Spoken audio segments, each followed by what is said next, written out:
Hello everybody and welcome to this tutorial. Today I will show you how to install VirtualBox within a Windows environment. So previously I've showed you how to do it in a Linux environment, and it is a bit more complex there because you do need to add repositories and then pull the packet from the repositories. You can also pull it from the website, but that's not recommended. However, in Windows the process is fairly straightforward. It's fairly simple. You just go ahead, open up your favorite browser. Mine is Firefox, and go ahead and type in VirtualBox. Press enter and go ahead and open up their website. It takes a bit to load. Don't know what the problem is. Perhaps my internet connection is slow. Never mind. Just click on downloads and choose VirtualBox 43224 Windows hosts.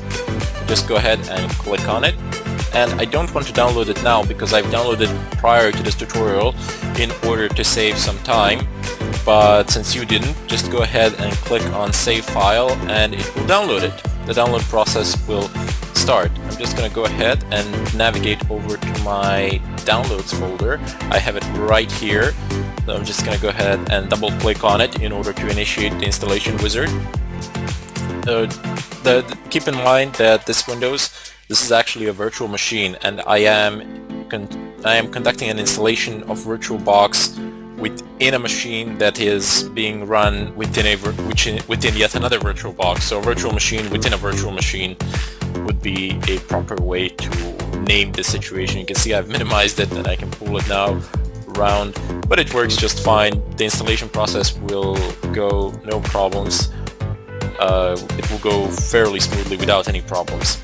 So just go ahead and click next on these options. You can actually browse for a different installation location here, but the default one will do just fine. So just go ahead and click next. Create shortcuts, register file association, sure, why not? Click next.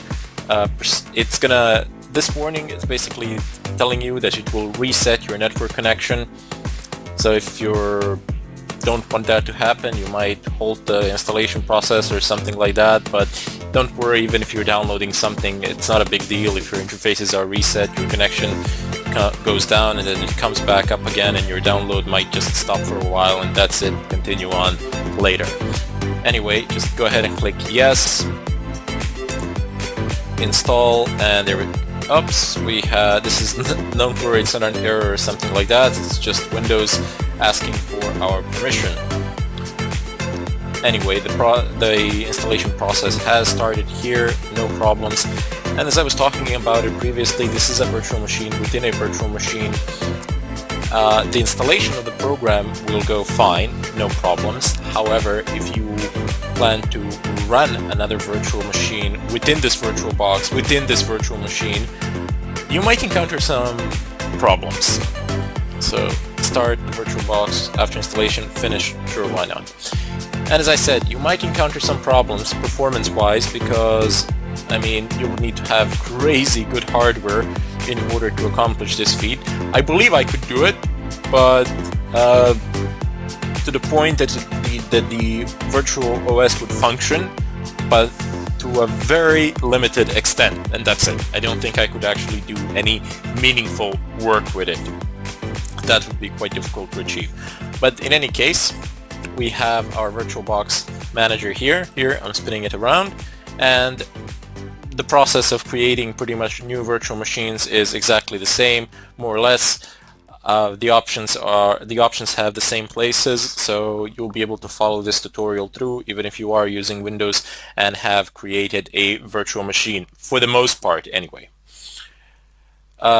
I'm just going to go ahead and close it now. I will uninstall it here because it's completely pointless for the time being. But in any case, I hope that this was helpful to all the Windows users out there, because let's face it, a lot of people do use Windows. However, for pen testing purposes, for ethical hacking, Windows is not the best operating system to use out there, primarily because it's a lot harder to become anonymous with Windows, to anonymize yourself, and furthermore, most of the pen testing hacking tools were actually designed for Unix, Linux-like environments to work in combination with their terminals. However, the choice of the operating system is completely up to you.